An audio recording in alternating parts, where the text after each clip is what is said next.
Good evening and welcome. Tonight's story takes us into the darkest corners of the Rockies. Disturbing, unforgettable, and maybe too real. Before we start, I'd love to know where you're listening from. Drop it in the comments below. And if you enjoy these nightly chills, subscribe and leave a like. There's a new horror story here for you every single day.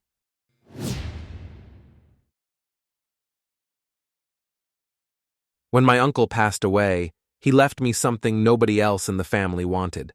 A cabin deep in the Rockies. My cousins fought over his money, his truck, even his collection of antique rifles. But when it came to the cabin, they all shook their heads. Too remote, too run down, not worth the drive. I took it. Not because I needed it, but because I wanted a place of my own. Somewhere quiet. Somewhere that carried a piece of family history. The cabin sat just below timberline, far enough up the mountain that oxygen felt thin, yet sheltered in a grove of twisted pines. The first time I drove out there, I nearly turned back. 2 hours of dirt roads, hairpin switchbacks, and silence pressing against the windows. But when the trees opened and I saw it, the cabin looked solid enough. Weathered logs, tin roof streaked with rust, a porch sagging slightly toward the valley view. It smelled like sap and old wood. Inside, it was stranger. My uncle had left everything exactly as he'd lived with it.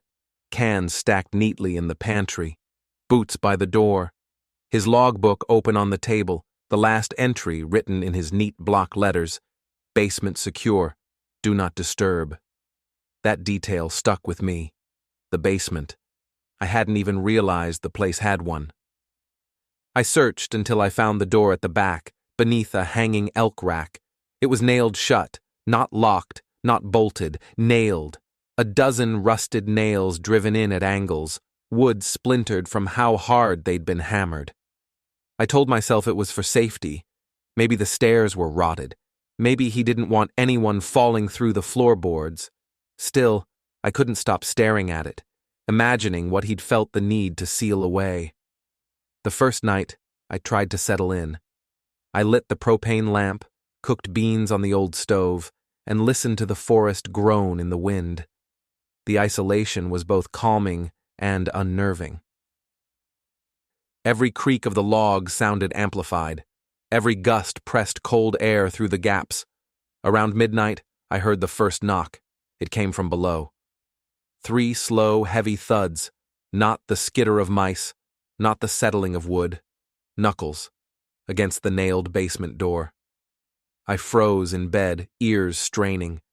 The cabin went still again except for the hiss of the lamp. I convinced myself it was nothing. Maybe a branch had fallen against the wall. Maybe I'd imagined it. But when I finally drifted into uneasy sleep, I dreamed of my uncle.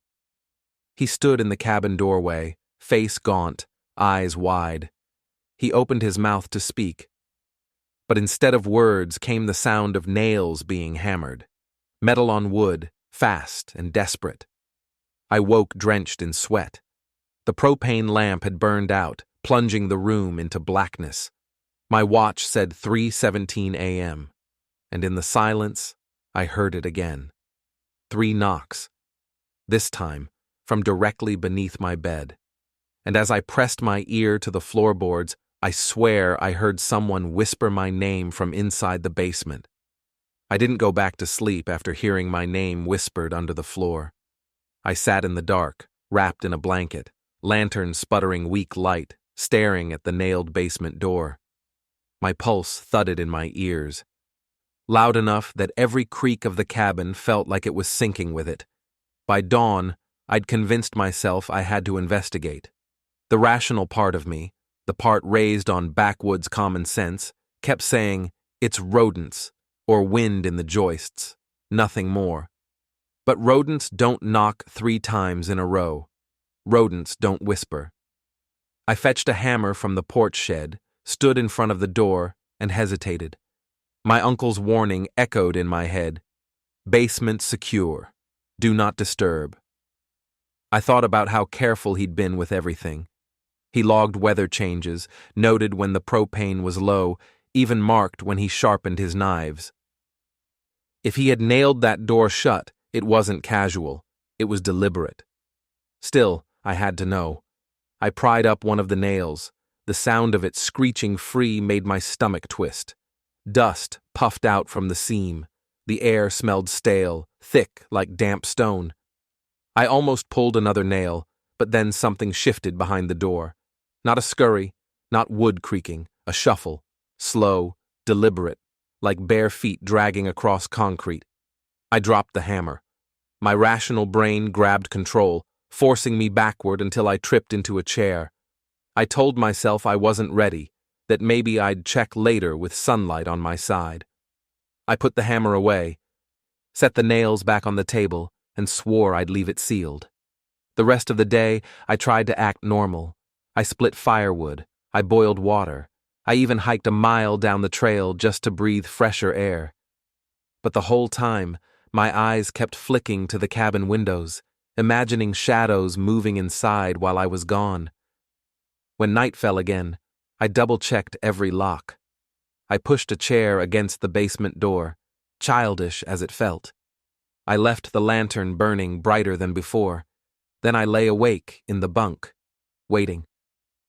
The first knock came at midnight, 3 dull thuds that vibrated through the floorboards. I bit my lip hard enough to taste iron. The second came 10 minutes later, louder this time. The chair against the door rattled. I pressed my hands over my ears, muttering, "Not real, not real, not real." Then the whisper started. Not from below anymore. From the walls. My uncle's voice, low and strained. "Help me." I shot upright. My uncle had been dead for 6 months. I'd stood at his funeral. I'd read his will. Yet the voice wove through the logs around me, thin as smoke, but sharp enough to cut through bone. I grabbed the lantern and stumbled toward the door, meaning to run outside, but froze when I saw the logbook. It had been lying flat on the table when I left it. Now it was open to a page I hadn't noticed before. The writing was jagged, frantic. "It wants my name. Don't answer. Don't speak." The lantern sputtered, flame shrinking low. My reflection in the window caught my eye. Except it wasn't right. My face was pale, lips moving, though my own mouth was clamped shut. And in that faint reflection, I saw the basement door behind me. The chair had slid aside. And as the last nail squealed free on its own, something began to push the basement door open from the inside. The sound of that last nail squealing free nearly broke me. I stood frozen in the cabin, lantern guttering, every hair on my arm stiff with terror. The basement door creaked open an inch. Cold air spilled into the room, damp and sour, carrying with it the smell of stone and earth, long sealed. I should have run. Every instinct screamed for it.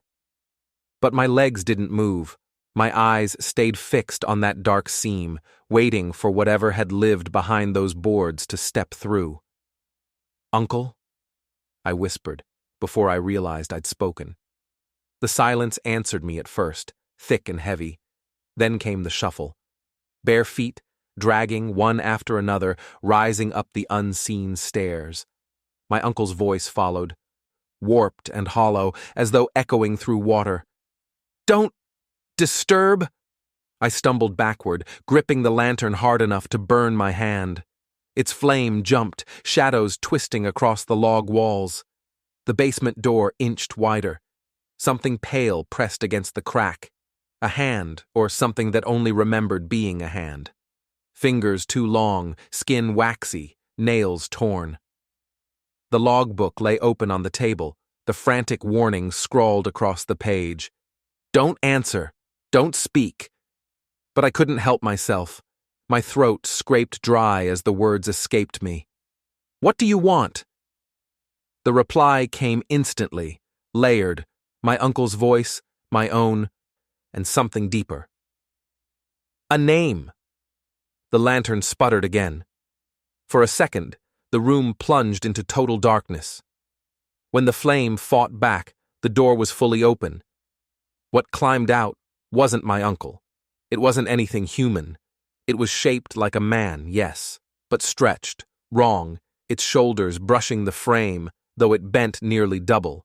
Its face was slack, as if melted, but its mouth twisted when it saw me, stretching into something like a grin.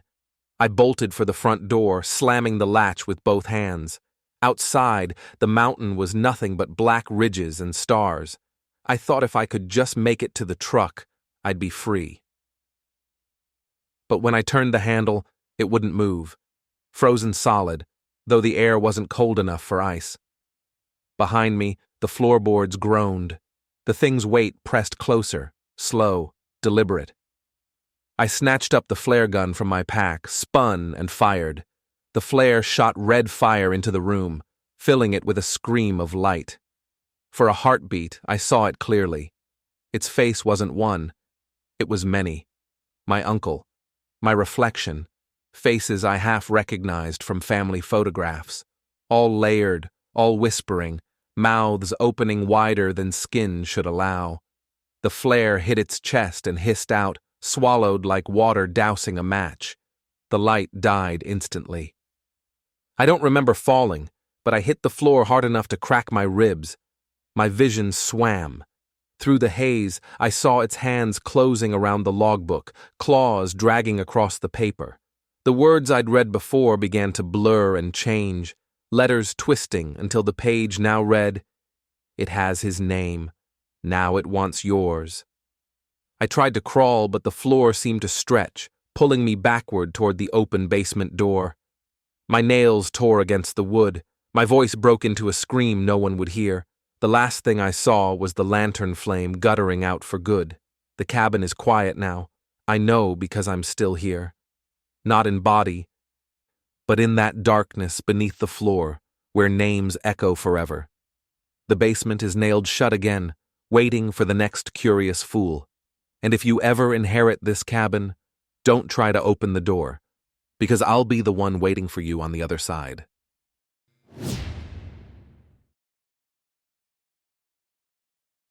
Most people think being a park ranger is all adventure, chasing off bears, rescuing lost hikers, telling campfire stories. The truth is, most of the job is isolation and paperwork.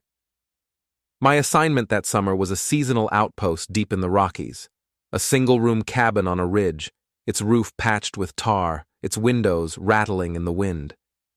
From the porch, you could see for miles, valleys, switchbacks, and the two trailheads I was supposed to monitor. My tasks were simple but relentless. Each morning I logged the weather, temperature, humidity, wind speed. Each afternoon, I hiked short distances to check markers and note any fallen trees. At night, I filed reports in a notebook by lantern light. We were trained to treat everything as data: snowpack, wildlife sightings, even strange smells of smoke that could mean wildfire. The cabin had no electricity beyond a sputtering generator, no cell service, and no company unless you counted the chipmunks that raided my food locker. What kept me tethered to civilization was the radio. It was military grade, heavy as a toolbox, with thick knobs and a long steel antenna. Each post in the range had one, and though contact was rare, the static alone was reassuring. That low hiss reminded me that other people existed somewhere out there, listening to their own static. Without it, the silence in those mountains would have swallowed me whole. On my 12th night, the static shifted. I had just finished logging the day's conditions: clear skies, temperature dropping fast, no unusual wildlife, when a faint voice slid through the hiss. At first I thought I imagined it. Then it came again, weak and broken, like someone speaking from underwater. "Help, please, Trail 6. The pen dropped from my hand. I pressed the transmit button so hard my knuckle popped. "This is Watch Post 7. Identify yourself." No answer, just static gnawing at the line. Protocol demanded I write it down, so I did. Unidentified transmission, distress call, location given, Trail 6. The letters scratched crooked across the paper. Trail 6 was impossible. That route had been closed for years after a landslide took out half the switchbacks. The Forest Service had sealed it with chains and nailed warning signs at both ends. Danger, no entry. No one should have been there. I convinced myself I'd misheard. Radios sometimes caught bleed from truckers on the interstate or even pilots passing overhead. That explanation got me through the night, but the next evening, it happened again. I was eating jerky by lamplight when the static bent into words. This time the voice was clearer, urgent, ragged. "I'm hurt. Can't get out. Please, anyone." My scalp prickled. The plea didn't sound like a prank. It had the raw, wheezing edge of someone in real pain. Against better judgment, I grabbed my flashlight and stepped outside. The cold hit me hard, sharp as knives. I swept the beam across the valley, toward where Trail 6 vanished into dark timber. Nothing but trees shifting in the wind. The following morning, I reported the incident by hiking down to the nearest relay. My supervisor's face barely moved when I told him. He called it interference, said no one could be on Trail 6, and reminded me to stick to the manual. His voice was calm, but his eyes slid away from mine. By the fourth night, obsession took over. I left the radio tuned, notebook open, pencil ready. Just after dusk, the voice returned, sometimes begging, sometimes crying, always Trail 6. I swore I wouldn't respond. But then came the scream, raw, human, terrified. My hand acted before thought. "This is Watch Post 7. Where are you? Describe your location." Static flooded the cabin, then a whisper crawled through. "Behind you." The flashlight shook in my grip. I spun, scanning the log walls and empty corners. The cabin was still, too still. When I turned back, the radio's signal light glowed red, transmitting, though my hand wasn't on the button. Then the speaker spoke again. My stomach flipped. It wasn't the stranger's voice, it was mine, repeating every word I had just said.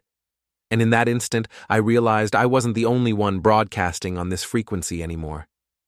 I didn't sleep after the radio repeated my voice back to me. I sat with the lantern burning low, staring at the shadows, waiting for something to move. My training told me to stay rational, to log the event and report it. But how do you log your own voice coming out of a speaker? At dawn, I forced myself back into routine. I made coffee that tasted like burnt wood, checked the weather instruments, and scribbled the readings. Clear skies, rising wind. Going through the motions was the only thing that kept me steady. But even while I wrote, my eyes kept flicking to the radio. By noon, I convinced myself I needed proof. Something I could bring back to my supervisor that wasn't just words in a notebook. So I carried the radio recorder from the supply chest, hooked it to the unit, and left it running. Then I packed a day bag, map, compass, first aid kit, flare gun, and decided to hike partway down toward Trail 6.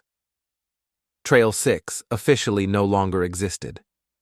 The landslide had destroyed the lower section, and the upper switchbacks were considered too unstable to reopen.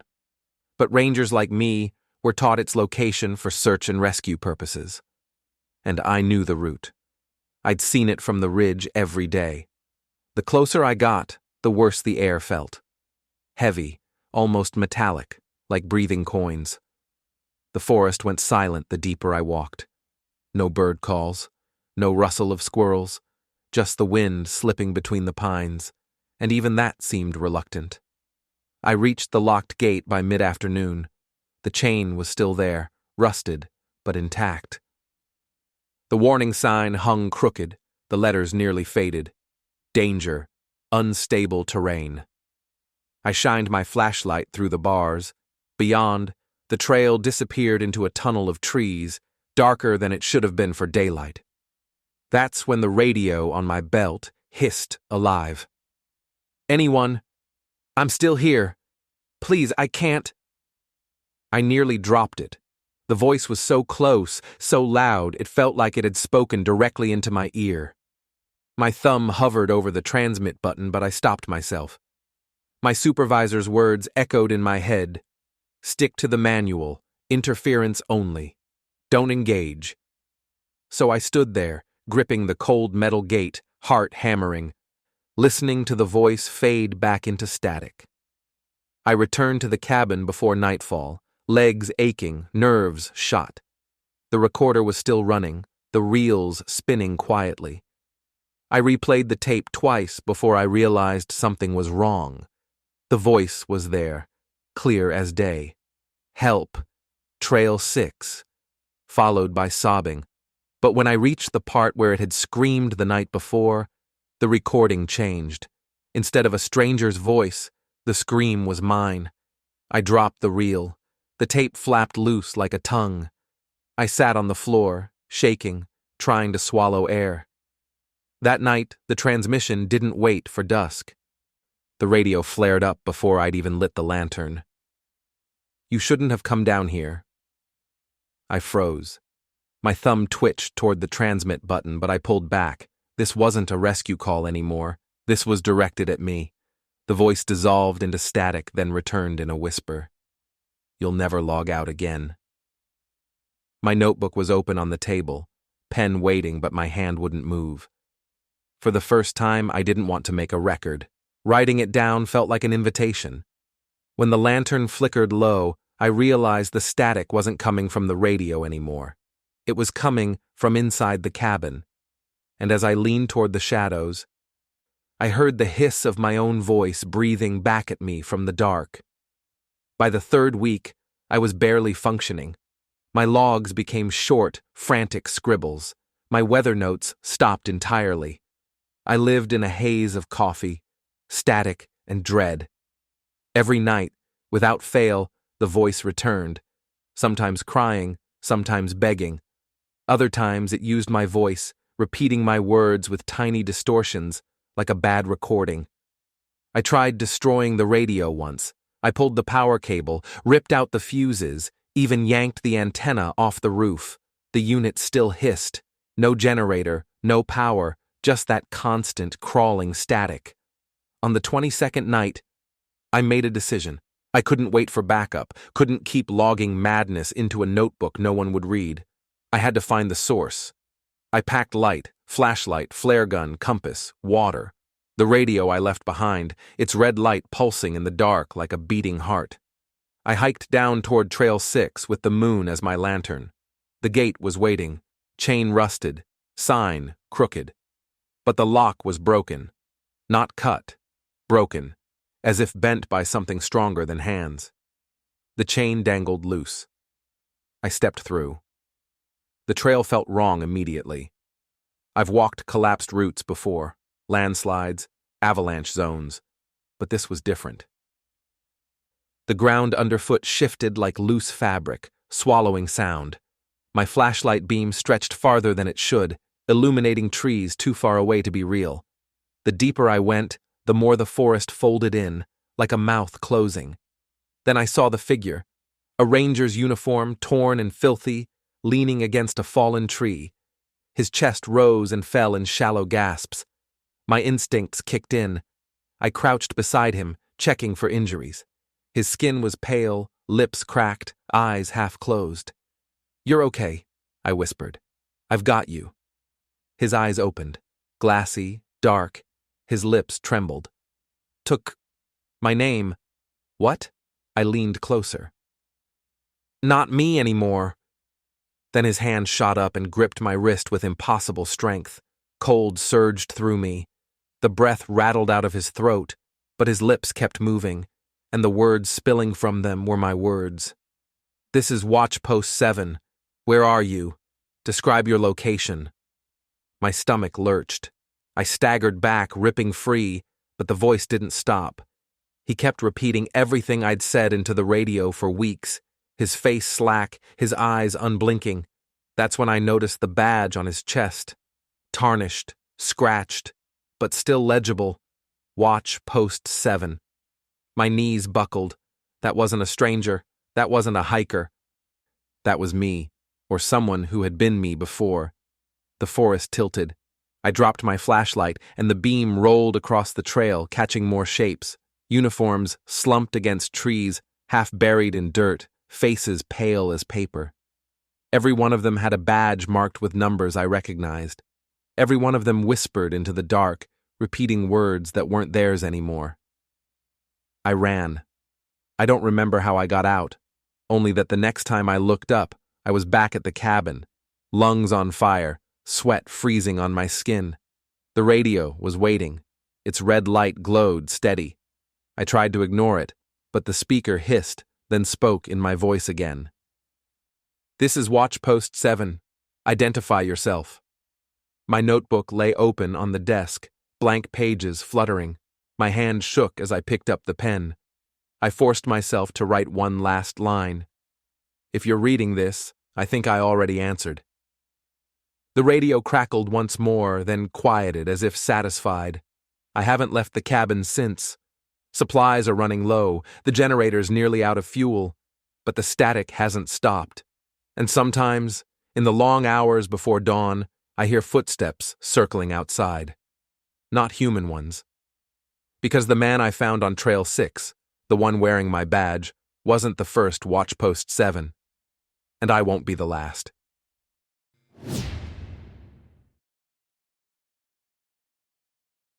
I'm not a professional outdoorsman, just a weekend hiker who likes to push himself a little too far sometimes. I live in Colorado, close enough to the Rockies that I can drive into the mountains and be on a trail before breakfast. People always warned me that solo hiking was risky, but I loved the silence, the escape. Out there, the forest gave me permission to vanish for a while. No job, no noise, no people. Just me, my boots, and the endless trees. That weekend, I picked a less popular loop trail that wound through aspen groves and then climbed into pine country. I'd read about it online, 12 miles, moderate difficulty, a couple of scenic overlooks, perfect for clearing my head. The morning was crisp, the kind of cold where your breath fogs the air even though the sun is shining. Every sound carried, the snap of twigs, the chatter of jays, the faint whistle of wind pushing down from the ridge. At first it was all routine. The dirt crunched beneath my boots, and I found a rhythm in my breathing. I stopped now and then to take in the view, watching the pale aspens swaying like white columns against the darker evergreens. I even felt smug about being out there alone, like I had the whole mountain to myself. But about 2 hours in, something shifted. I paused to drink from my water bottle, and when I turned to look back down the switchbacks, the trail made my stomach tighten. It was smooth, too smooth. No prints but mine. That made no sense. At the trailhead, I'd seen a couple get out of their Subaru just ahead of me. They'd been laughing, strapping on day packs. I should have run into them by now, or at least seen their tracks. But the dirt was untouched, as if no one had walked it in weeks. I tried to rationalize. Maybe they turned back early. Maybe they'd taken a shortcut or gone off trail. But the explanation didn't stick. Each time I glanced back, the path looked cleaner, as though something was erasing my presence the moment I moved forward. By the time I reached a small meadow, the air felt heavier, like the oxygen had thinned. I paused, resting my hands on my knees, and that's when I heard it. Not footsteps, not exactly. More like weight shifting, pine needles compressing, a branch bending, always just out of sight, always in rhythm with me. "Just a deer," I said out loud. My voice cracked, brittle in the empty field. Saying it didn't help. Then I saw it. Between two pines, maybe 30 feet back, a figure. Tall, motionless, pale against the dark bark. My breath caught, and my hand froze halfway to my water bottle. I blinked, and it was gone. I forced myself to keep walking. That's the problem with being alone in the mountains. You can't panic.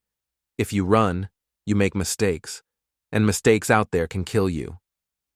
So I kept my pace steady, whispering excuses to myself. Altitude sickness, fatigue, a trick of the light. But as the sun edged higher and I checked the dirt again, my heart turned to ice. There were still no prints behind me, none at all, except one, a barefoot impression, sharp in the soil, pointing the wrong way. I froze, staring at it until my vision swam. The ground seemed to shift around me, like the mountain itself wanted to swallow the evidence. I blinked, and when I looked again, the print was gone. That was the moment I realized something was following me, but it wasn't leaving tracks I could understand. The moment I saw that barefoot impression vanish, a kind of numb panic took over. My brain scrambled for excuses, wind, erosion, anything, but the dirt had been damp from the morning dew. Prints don't just erase themselves. I forced myself to keep moving, gripping my trekking pole harder than I needed to. Every part of me wanted to run, but years of hiking had drilled one lesson into my head. Panic gets you killed. If you rush, you twist an ankle, miss a turn, drain your energy too fast. I repeated it like a mantra with every step. Stay calm. Keep moving. Don't think about it. But the silence made it impossible. The forest had gone dead around me. No birds, no bugs, not even the distant rush of water I usually heard near ridges. It was the kind of silence that presses into your ears until you start hearing your own heartbeat too loud. Every crunch of my boots sounded like an alarm bell. And worse, sometimes, right after I stopped, I could hear a softer echo of the same sound, delayed, like something imitating me. By early afternoon, I decided I had to speed up. My plan was simple: push through, finish the loop, and get back to my car before sunset. But that's when the trail betrayed me. At a fork, I swore should have led downhill. The marker was gone. Just a bare post, splintered at the top where the arrow should have been. I unfolded my map with trembling hands, but the paper seemed wrong. The lines blurred together, trails overlapping where they shouldn't. The more I stared, the less sense it made, until I felt dizzy. I stuffed it back in my pocket, muttering that maybe I'd just taken a wrong turn. That's when I heard it again. A heavy shift, like weight sliding across needles. I spun, eyes darting between tree trunks. For a split second, I saw it, crouched low in the shadow of a fallen pine. Not standing this time, waiting. Its skin was gray, stretched too thin, and its head twitched like a broken puppet. I froze, every instinct screaming to stay still. Then, slowly, it rose, taller than any man I'd ever seen. My body reacted before my brain caught up. I dropped my pack and ran. The mountain air burned my lungs, and my heartbeat thundered in my ears. I risked one glance back, and I wish I hadn't. It wasn't running. It was gliding. Each stride seemed to erase the distance between us. Like it wasn't bound by the ground at all. I pushed harder, my vision tunneling. Branches whipped my face, rocks scraped my shins. My legs gave out on a slope, and I tumbled, rolling hard until I landed in a sprawl. Pain shot up my side, my lips split, but when I looked around, everything was different. I was in a meadow again, not the same one. This one was circular, grass matted flat, ringed with pines that looked too evenly spaced, like a man-made wall. My stomach turned when I realized there were no trails leading out, no tracks, just the meadow. I sat up slowly, chest heaving, and that's when it happened. The silence broke. A voice, right behind me, low and rasping. It said my name. Not shouted, whispered, drawn out, like it had tasted it 100 times before. And in that silence, something whispered my name from directly behind me. When I heard my name whispered in that empty meadow, my entire body locked up. I wanted to scream, but no sound came. My throat was too dry, my lungs frozen. I forced myself to turn, one shaky degree at a time, and there it was. Closer now. Its eyes weren't eyes at all, just hollow sockets, rimmed in dirt. Its skin sagged as if it had been pulled too thin over bone. The arms dangled long, knuckles grazing the grass.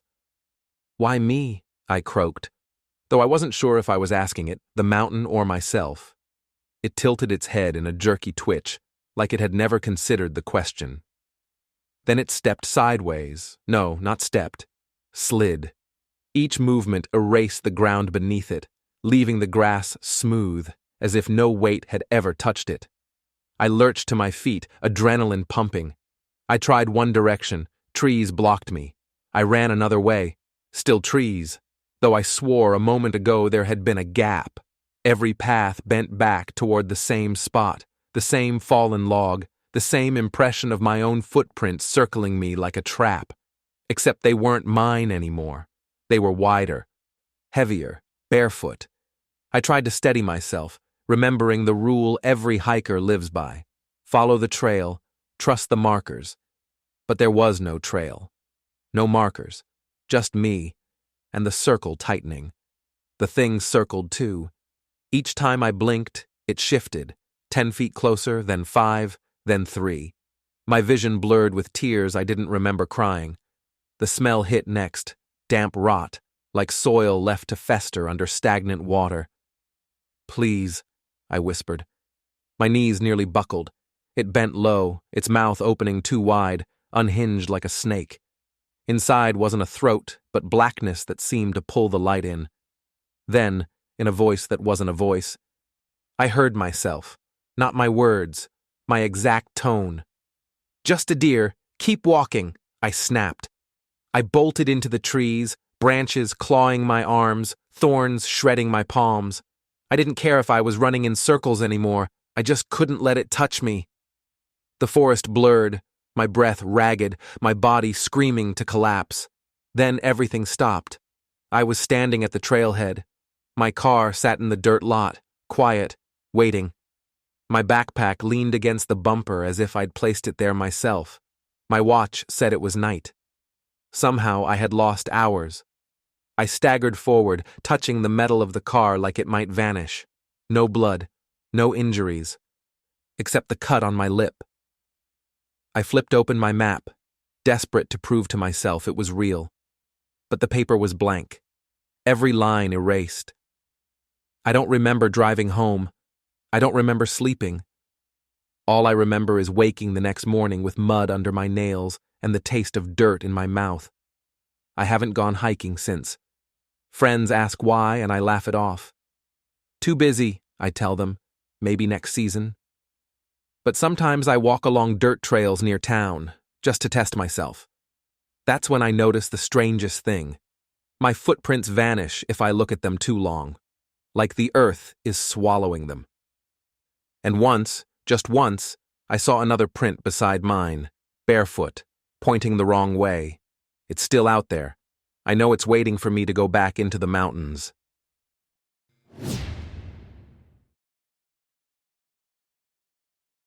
I worked lift operations for a ski resort tucked deep in the Rockies. Most people think it's all hot cocoa and smiling tourists, but lifties see the mountain's teeth. We run the gondolas in every kind of weather. Blizzards, ice storms, nights so cold the cables groan like they're about to snap. I usually loved it. The gondola cabins glowed like lanterns swinging up the line, ferrying people from the base to the summit. But the shift that changed everything started late. Last run of the night. A family had missed their slot, so I was told to send one more car up before we shut down. They never showed. Policy said we didn't waste energy on empty runs, but the radio crackled with my supervisor's voice. "Send it anyway. Someone paid for that ride." His tone left no room for argument. So I loaded cabin 27, latched the gate, and watched it roll off the platform, swinging gently as it caught the cable. Halfway up the line, the lights inside flickered on. I froze. The cabin was empty when it left, but now shadows moved across the glass, shapes shifting like passengers settling in. I blinked hard, telling myself it was reflection, distortion. The snow made tricks of the light all the time. Still, I grabbed binoculars. Through the lenses, the shadows sharpened. 4 figures, pale faces, stiff bodies. None of them moved naturally, their heads lolled against the glass as though strung by wires. I radioed my supervisor, voice shaking. "Cabin 27's got riders." There was nobody when it left. I swear. Static hissed, then silence. I lowered the binoculars just as the cable shuddered. The cabin jerked sideways, swinging violently in the windless air. My gut tightened. I hit the emergency stop, brakes shrieking against steel. Cabin 27 hung suspended mid-line, swaying gently. For a moment, the figures inside didn't move. Then, in unison, they turned their heads toward me. Even from that distance, I felt the weight of it. Their faces pressed to the glass, mouths open, eyes hollow. Frost bloomed across the windows, spreading outward until the cabin was opaque. The radio crackled again, but this time it wasn't my supervisor. It was me. "Send it up." My hand dropped from the switch. My own voice buzzed through the static, calm, insistent. "Send it up." I stumbled back from the controls, heart pounding. No one else was on this frequency. No one else should have had my voice. The cabin lights flared bright, then cut to black. When they flicked back on, the figures were gone. Empty again. I wanted to run. Wanted to leave the booth, grab my keys, and drive until the mountains were just shadows in the mirror. But before I could move, the console lights blinked red. Cabin 27 had reached the summit station. No one was there to unload it. And yet the weight sensors read full. And as the cabin began its return trip, I realized it wasn't coming back empty. It was coming back for me. The digital readout on the console confirmed it. Cabin 27 was fully loaded. My stomach dropped. I could see it crawling down the line toward me, swaying gently, glass dark with frost. I grabbed the radio, voice cracking. "Control, this is lift base. Cabin 27's compromised. Do you copy?" Static. Then my own voice whispered back, "We copy." I nearly dropped the handset. My reflection stared at me in the booth's glass window, pale, wide-eyed. For a second, I thought the voice had come from my own throat, unbidden. But no. The radio hissed again. "Open the gate! We're coming in!" The cabin drew closer, descending the line, lights flickering inside like a strobe. Shapes moved in jerks and snaps, like mannequins twitching on strings. My training said to shut down power and evacuate the station, but my legs locked, rooted to the frozen floor. At 50 feet, the cabin slowed automatically, gears grinding, cable creaking. My breath fogged as the booth heater died, the air dropping 10 degrees in an instant. Ice crept across the inside of the glass, tracing patterns like skeletal hands. 40 feet. The figures pressed against the windows. Their faces weren't strangers now. They were familiar. My supervisor, my sister, myself, all pale, eyes hollow, mouths hanging open. 30 feet. My heart slammed so hard I thought it would burst through my ribs. I fumbled for the emergency brake, yanking it hard. Sparks hissed across the line. Cabin 27 jerked to a stop mid-air, suspended above the platform. The glass fogged over completely, hiding the figures inside. I exhaled in shaky relief until the cabin doors clicked. They opened on their own. No one fell. No snow blew inside. The doors just yawned wide, gaping like a mouth. The radio buzzed again. Not a whisper this time. A scream. My own voice, torn raw. "Let us out!" I slammed my hands over my ears, but the sound drilled straight into my skull. The windows of the booth rattled. The light bulb overhead popped, showering sparks. When it finally cut off, the silence was worse. I dared a glance outside. The doors had closed again. Cabin 27 hung silent, swaying slightly. And then it moved. Not forward, not back. It swung sideways, far beyond what the cable should allow, like invisible hands were rocking it. The bolts groaned. One snapped with a crack. The entire line shuddered. If the cabin broke free, it would crash straight into the booth. I stumbled for the exit, boots skidding on ice. But as I shoved the door open, I stopped cold. The snow outside was marked, not with footprints, but with long drag lines, as though dozens of bodies had been hauled toward the platform. The booth behind me groaned. I turned just as Cabin 27 lurched forward again, rolling into the station, doors clicking open once more. The weight sensors spiked red. My voice echoed through the loudspeakers layered with others, all chanting in unison. "Boarding now! Boarding now! Boarding now!" The cabin lights flared, blinding, and for an instant I saw dozens of pale hands stretching out from inside, palms open, waiting to pull me in.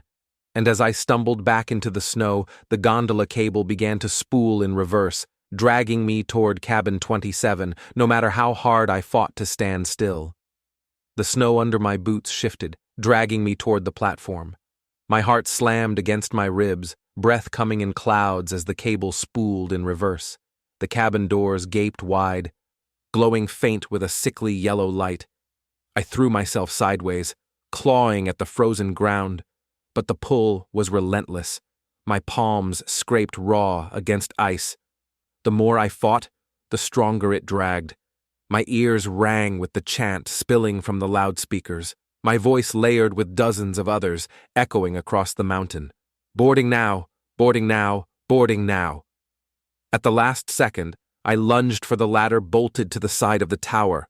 My gloves slipped on icy rungs, but I hauled myself up, muscles screaming. The suction below tugged harder, snow streaming toward the cabin like water down a drain. From 20 feet up, I dared a glance back. Cabin 27 pulsed with light, figures crowded at the windows. Their faces were mine, dozens of me, each with hollow eyes and slack jaws. Some pressed their palms against the glass. Others mouthed words I couldn't hear. I climbed higher, desperate for altitude, for distance. But the gondola cable shuddered. The cabin rose, swaying upward, doors still yawning. It was following me. At the top of the tower, I scrambled onto the maintenance platform. Wind tore at my jacket, snow slicing my cheeks.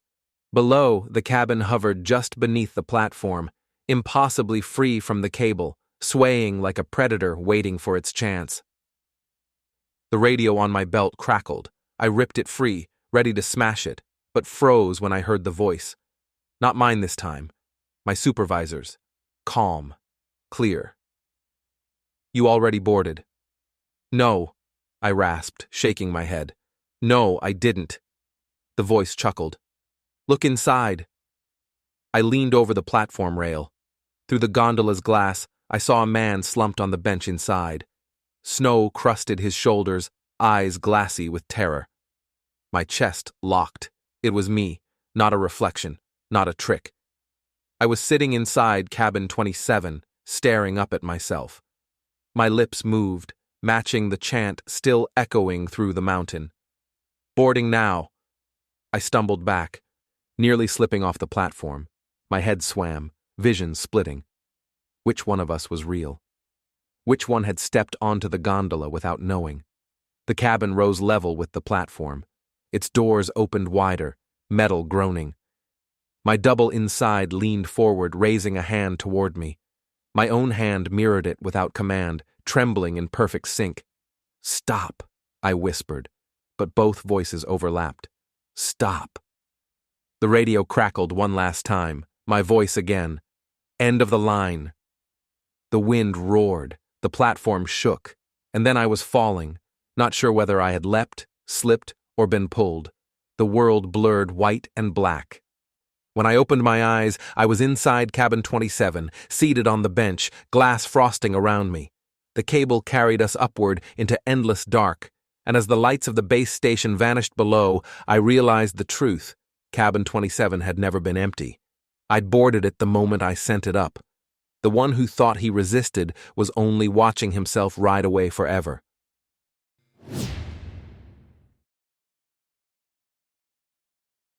I served in the Army National Guard for 6 years, and most of it was routine: training drills, weekend musters, disaster relief after floods. But one winter, we were called up for something stranger. A mountain town in Colorado reported trespassers in the woods near their reservoir. Locals swore they'd seen men marching through the snow at night, wearing uniforms no one recognized. My unit got the task of checking it out. We weren't deployed for combat, just reconnaissance, really. Hike the ridge, scan for squatters or hunters ignoring closed zones, and report back. The town had had trouble before with survivalist types, so command figured it was another false alarm. Still, we geared up like it was real. M4s slung across our chests, NVGs clipped to helmets, radios crackling in the cold. The snow was knee-deep, powder swallowing our boots. The forest pressed close, pine branches heavy with ice, creaking like old floorboards whenever the wind picked up. There were 6 of us on patrol that night. I was rear guard, meaning my job was to watch our backs. It was the loneliest position. You always felt eyes on you, though nothing was ever there. 2 hours in, our point man raised a fist. We froze. He crouched low, scanning the slope ahead. Through my NVGs, I saw them too, figures moving between the trees. At first, I thought they were just hikers, but their movements were too rigid, too deliberate. They marched in perfect formation, 4 across, rifles slung. My heart jumped into my throat. "Contact 11 o'clock, the point whispered into comms. We spread out, weapons low but ready. The figures kept marching, boots crunching softly on snow, breath steaming in the night air. But something was wrong. Their uniforms weren't modern. They looked like World War II gear, long coats, heavy packs, steel helmets catching green glints through NVGs. "Probably reenactors," our sergeant muttered, though his voice lacked conviction. Who the hell reenacted in the middle of a blizzard, in the Rockies, at midnight? We watched them pass 30 yards away. Not one head turned our way. Not one broke formation. Their faces were pale, blank, eyes fixed forward. Then came the detail that curdled my blood. Their boots didn't leave tracks. I blinked, rubbed snow from my goggles, checked again. Nothing. The snow lay untouched where they'd marched, smooth as glass. "Negative contact," the sergeant whispered finally. "We're pulling back." Relief swept over me until the wind shifted. That's when I heard it. A low murmur. Dozens of voices chanting in unison. Not English, something guttural, sharp, carried on the cold. My skin crawled. The figures halted mid-step, heads turning in perfect unison toward us. Through the NVGs, their faces sharpened, frostbitten lips, hollow sockets rimmed with ice, no pupils, just pale orbs gleaming. "Go! Move!" the sergeant barked. We stumbled backward, boots tangling in drifts, weapons raised but fingers frozen on triggers. None of us fired. Somehow, we knew bullets wouldn't matter. The figures resumed marching, but this time, straight toward us. I wanted to run. I wanted to scream. Instead, training kept me moving, one foot after the other. But the closer they came, the colder the air grew. My breath crystallized, clinging to my face mask in jagged sheets.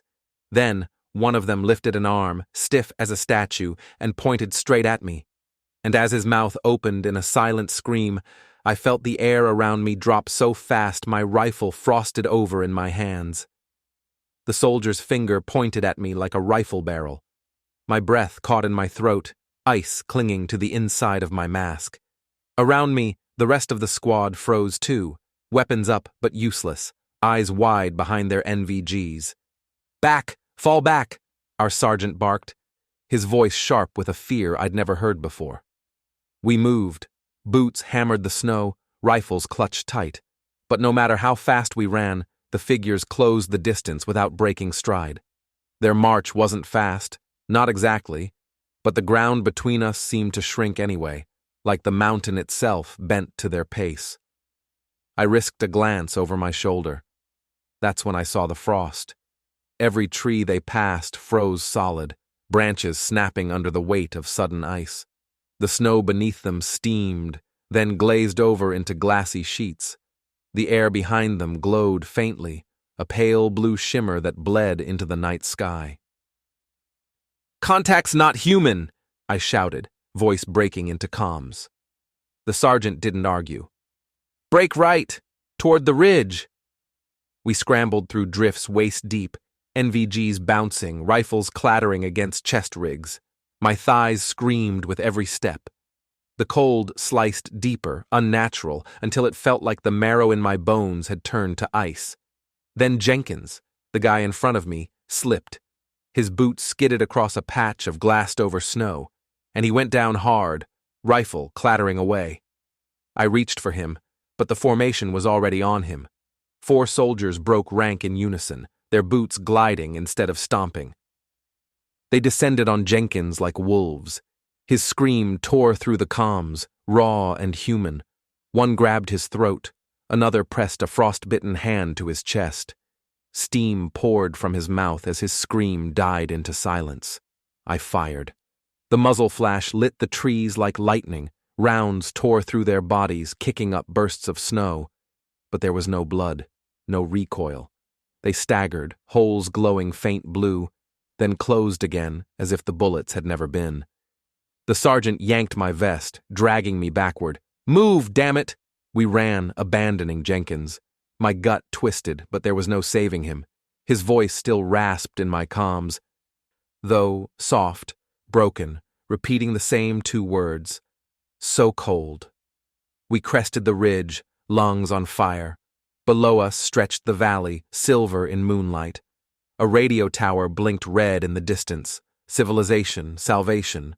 But the figures were already climbing behind us, frost spreading like wildfire, snapping trees in its path.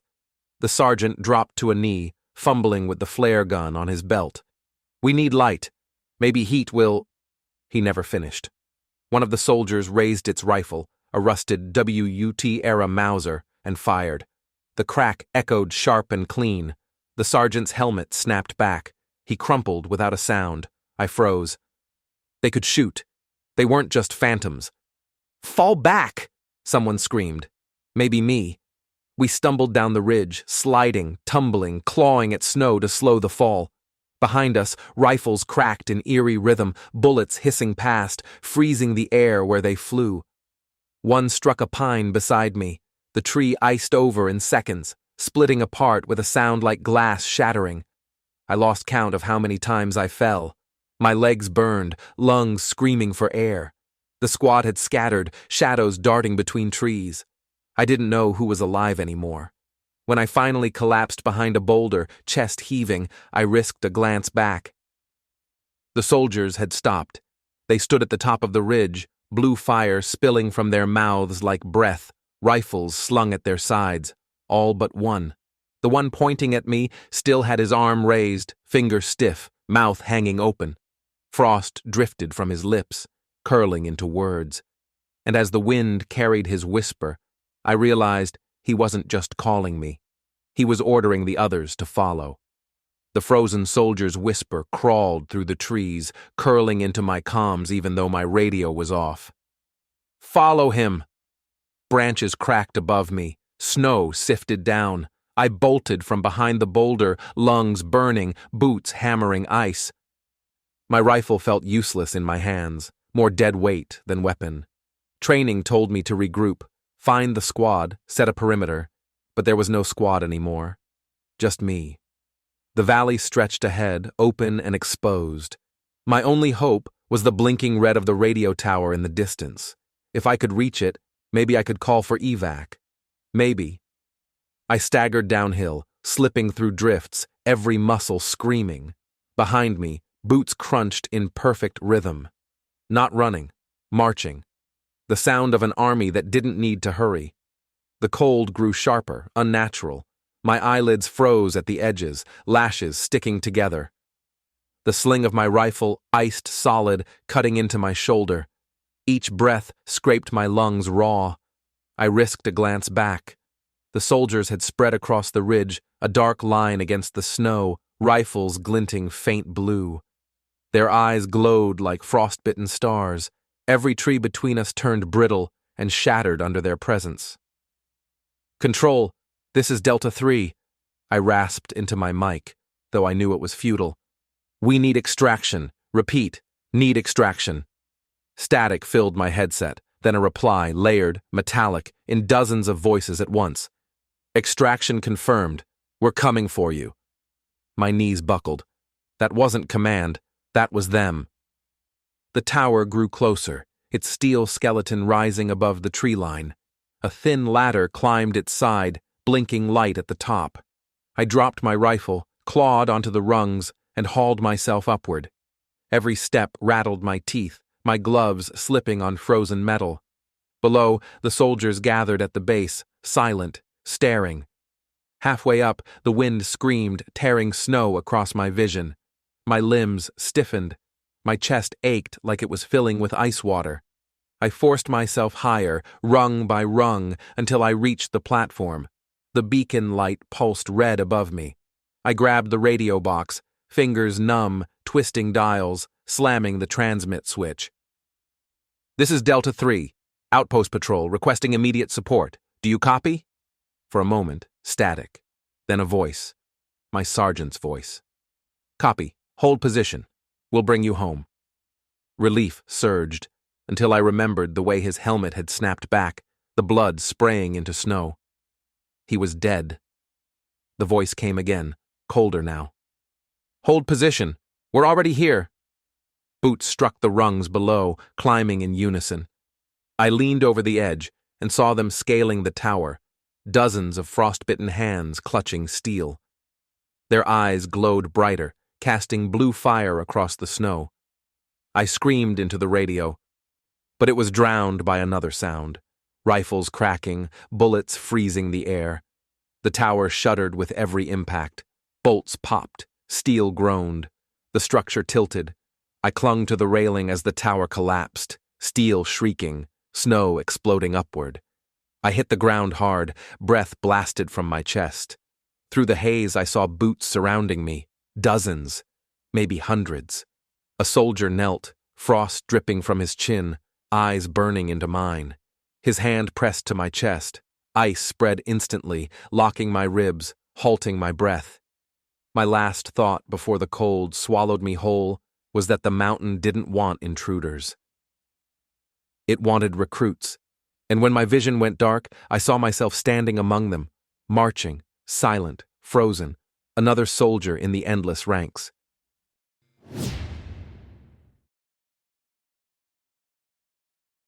I was the youngest ski patrol rookie on the mountain that winter, and I knew it.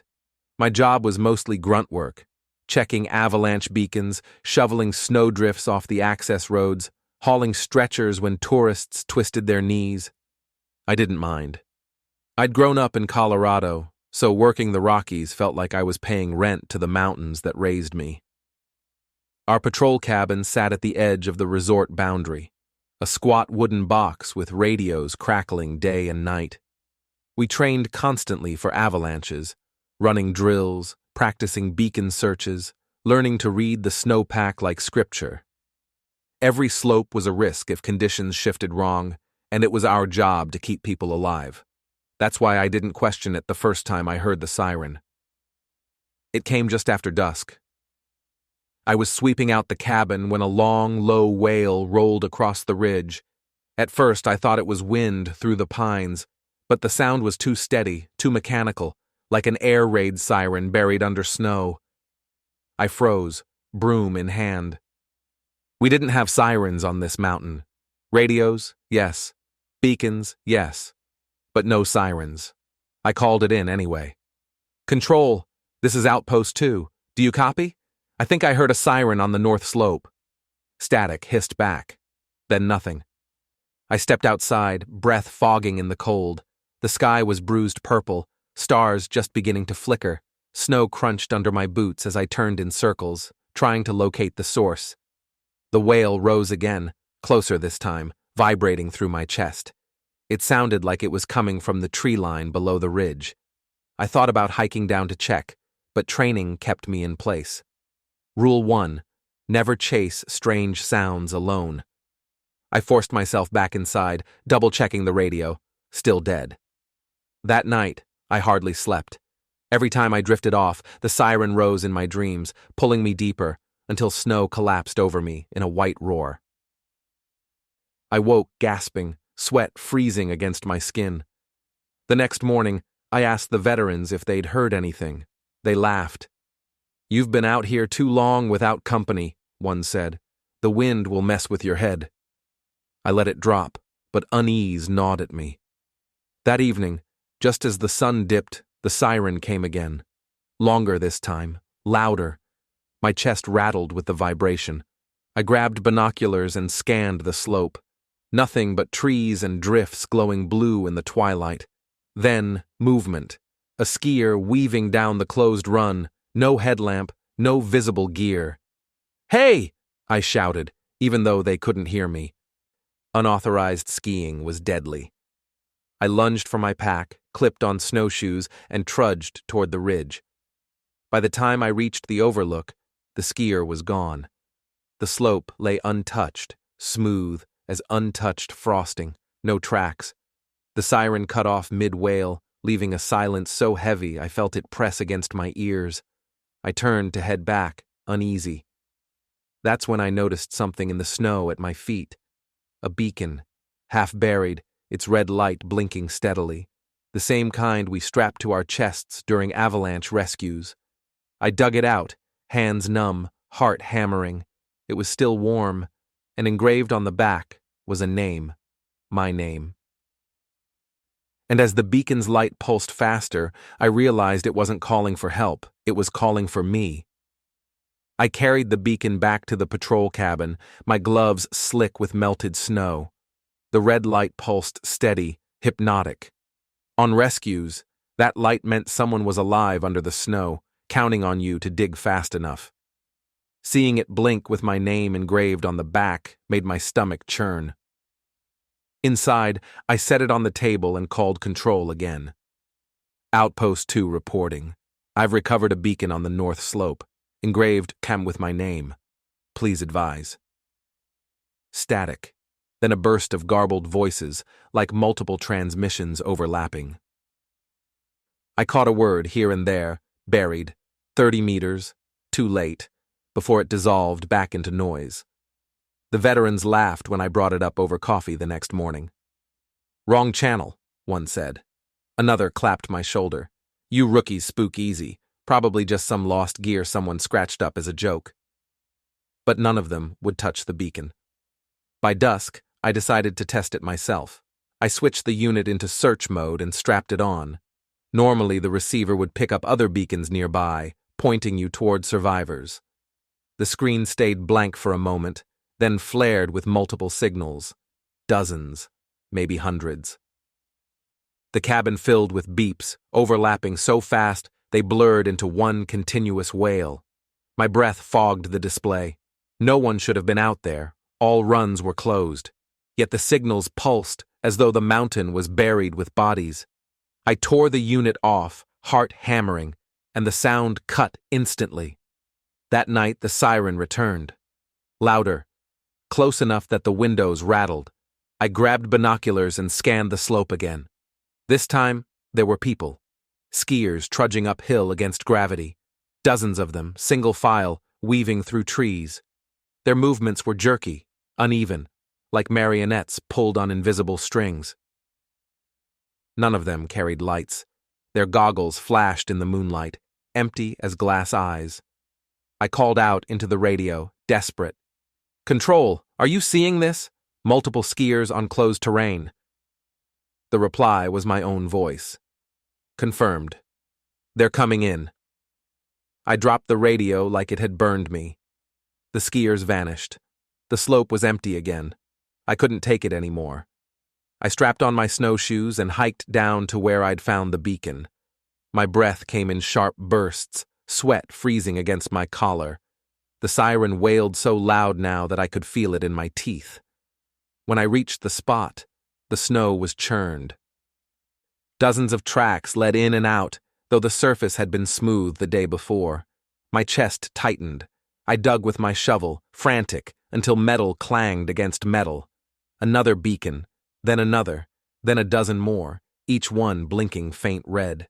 I clawed them out until my gloves were soaked, piling them in the snow. Every single one had a name scratched into the back. Names of patrol veterans, guides, locals I'd known since I was a kid. And at the bottom of the pile, half buried and still blinking, was another. It had today's date engraved under my name. The siren cut out instantly, leaving silence so sharp I thought I'd gone deaf. Then, faint at first, came the sound of snow shifting, a soft hiss, like a snake in the drifts. I looked up just in time to see the slope above me sag, crack, and split. And as the mountain roared down, I realized the siren hadn't been a warning, it had been a lure. The slope above me fractured like glass under a hammer. A low groan filled the air, then the mountain roared to life. Snow broke loose in slabs, tumbling faster than thought, a white wall rushing straight for me. Training took over. I threw myself sideways, clawing for an anchor. My shovel jabbed deep into the snowpack, my harness line catching on a spruce sapling. The avalanche thundered past, shaking the ground, rattling my teeth. Ice and powder lashed my face like sandpaper. For a moment, I thought I'd held. Then the world went white. The snow ripped me free, swallowing me whole. I tumbled end over end, lungs burning, arms thrashing for space. They say you can sometimes swim in an avalanche, kick, claw, try to stay near the surface. But the weight pressed down too heavy, too fast. My chest compressed. Darkness crowded the edges of my vision. When the slide finally stopped, silence crushed in. I couldn't move, couldn't lift a finger. Snow filled my mouth and nose. Panic clawed at me. I forced myself to breathe shallow, saving what little air I had left. That's when the voices started. Not rescue teams, not radios. Whispers. Dozens of them, curling through the snowpack, brushing against my ears, though I knew no sound could travel here. "We're here with you," I thrashed, muscles screaming, but the snow held me tighter than steel. My beacon pulsed against my chest, frantic.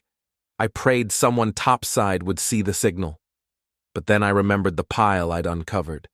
The dozens of beacons blinking faintly, each engraved with names of people who'd never come back. The whispers grew louder, layered. Some were strangers. Some I swore I recognized, old patrol hands who'd vanished years ago, locals lost in blizzards, even my uncle's voice, gone since I was 10. "You belong with us." My beacon light burned hotter against my chest. Through the snow, I saw faint red glows surrounding me, dozens, hundreds, every missing soul, every unclaimed body, all blinking in rhythm like a heartbeat under the mountain. I tried to scream, but snow filled my throat. My lungs spasmed, darkness closing in. Then suddenly light cut through above me, a shovel blade, hands digging, air rushing in cold and sharp, voices from the real world. "We've got him! Keep digging!" I gasped as daylight burst through, dragging me back into the open.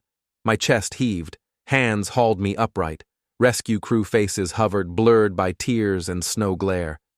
"You're lucky," one said, shaking his head. "Another minute and you'd have been gone."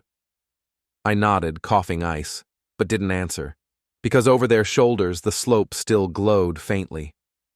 Red dots blinked beneath the snow, dozens of them. Watching. Waiting. The siren rose again, faint, mournful, echoing from the ridge. None of the other patrol members reacted. They didn't hear it. Only me. They wrapped me in blankets, shoved hot tea into my hands, asked if I could stand. I lied and said yes. My legs worked, but every step felt like walking on someone else's bones. Now, weeks later, I'm off the mountain. Safe, they say, alive. But the beacon sits in my closet, still blinking. I've tried to smash it, burn it, bury it. It always returns.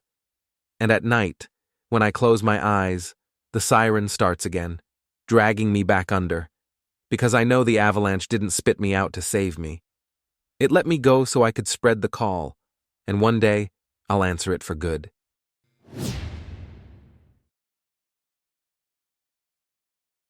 I drive long-haul freight across the Rockies, week in, week out. Trucking sounds romantic to some people. Endless highways, open skies, but most of the time it's exhaustion and bad coffee. After 12 hours behind the wheel, your eyes blur, your shoulders ache, and all you want is a bed that doesn't move. That's why I stopped at the Pine Shadow Motel. It wasn't much. Just a faded sign flickering in the snow, 10 rooms in a row, roof sagging under years of ice. But it was the only light for miles on Highway 50, and my logbook said I had to rest. DOT regulations don't care if you feel strong enough to keep driving. They care about ours. The lot was empty except for my rig and a couple of snow-dusted sedans. I walked into the office, where the clerk barely looked up from his TV. He slid me a brass key with a chipped number tag, room 6. No paperwork, no ID, just cash up front and back to his show. The room was exactly what you'd expect. Stale carpet, floral curtains, a bed that groaned when I sat on it. The heater rattled to life, but barely pushed out lukewarm air. I didn't care. I locked the door, dropped my boots, and collapsed onto the mattress. For a while, the white noise of the heater almost lulled me to sleep.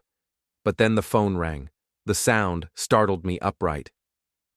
The old rotary phone on the nightstand buzzed harsh and insistent.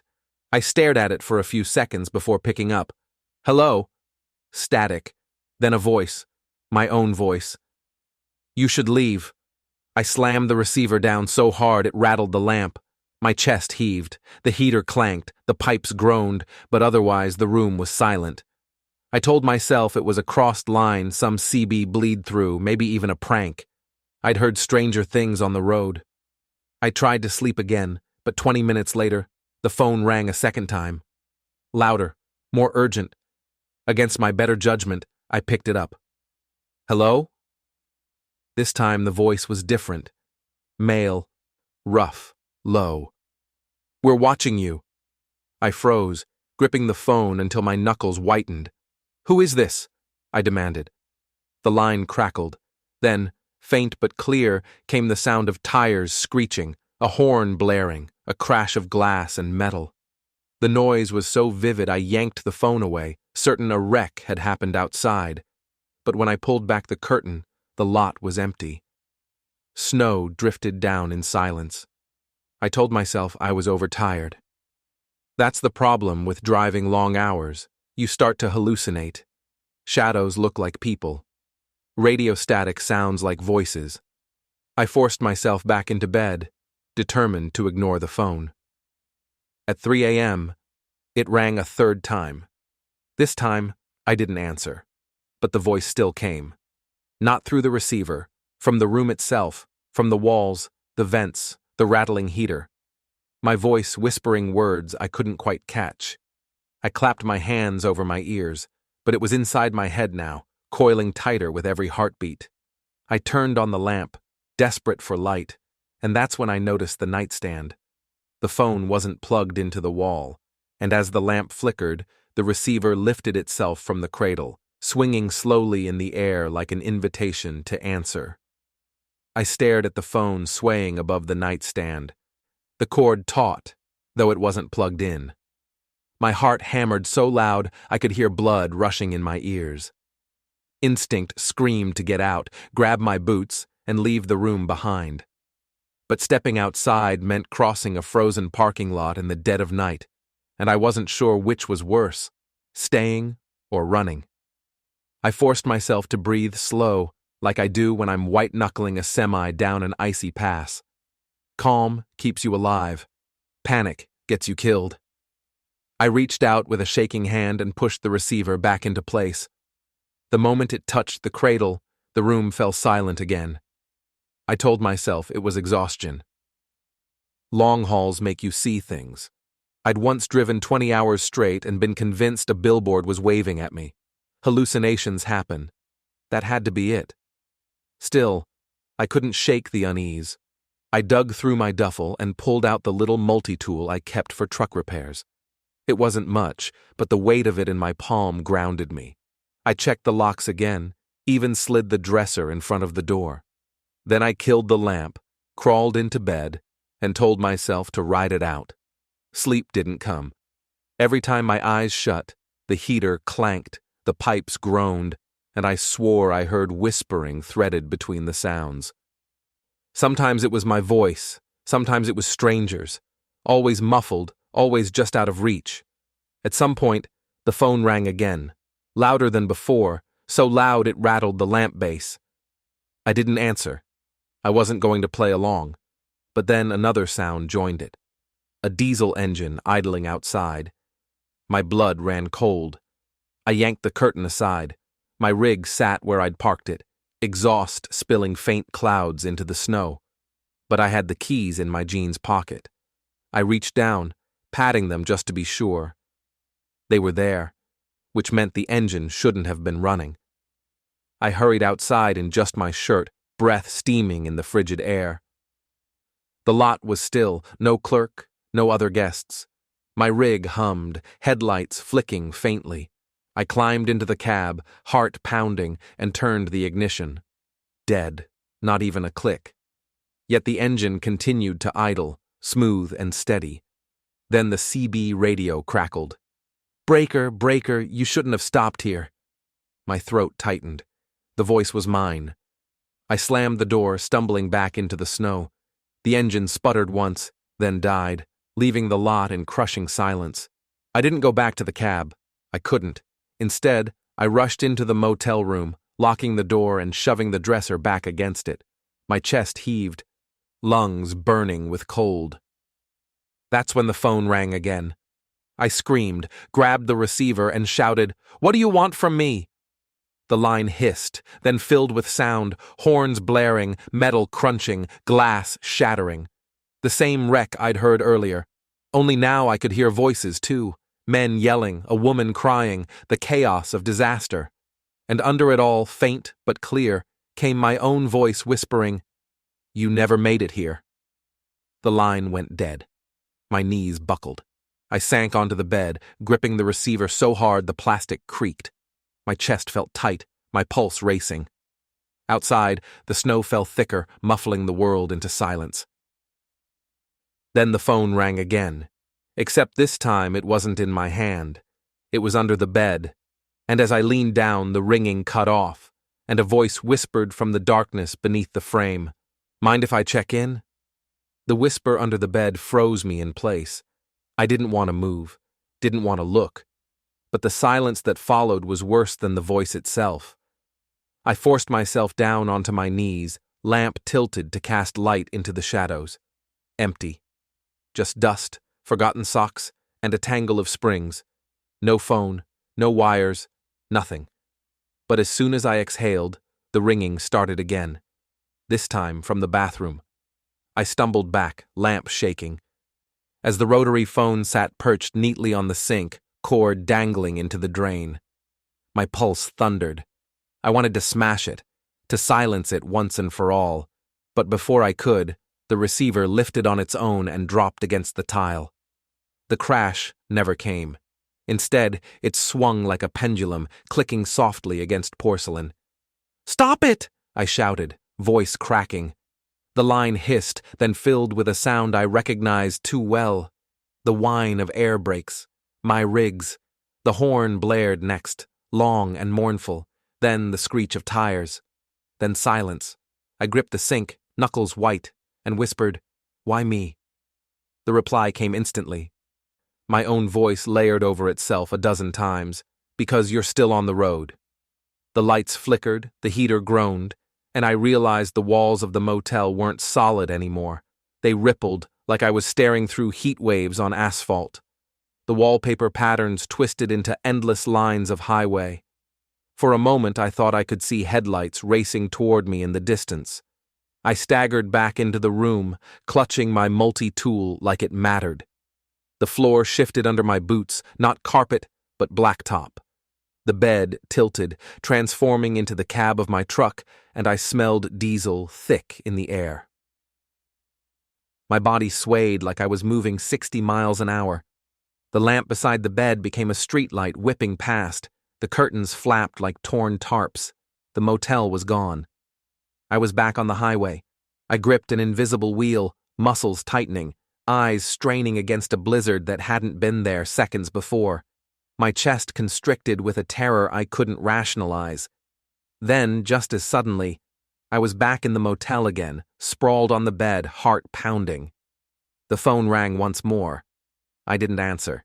Instead, I stared at it until dawn light leaked through the curtains. By morning, the room looked normal again. No phone in the bathroom, no blood in the carpet, just a tired trucker, his bag, and an unmade bed. When I checked out, the clerk barely glanced up. He slid me a receipt with a blank logo and a timestamp I didn't recognize. "Come back anytime," he muttered, eyes glued to his TV. I drove hard that day, desperate to put miles between me and that motel. But somewhere outside Gunnison, fatigue hit me again. I pulled into a rest stop, stretched, and saw it. A flyer pinned to the bulletin board, weather-worn, torn at the corners, advertising the Pine Shadow Motel, same font, same rates. Same promise of comfortable rooms off Highway 50. I ripped it down and stuffed it in my pocket. But that night, when I opened my logbook to record my hours, the flyer was gone. In its place was a room key. Brass. Chipped. Number tag, room 6. And as I stared at it, the motel's phone began to ring again, from inside my cab.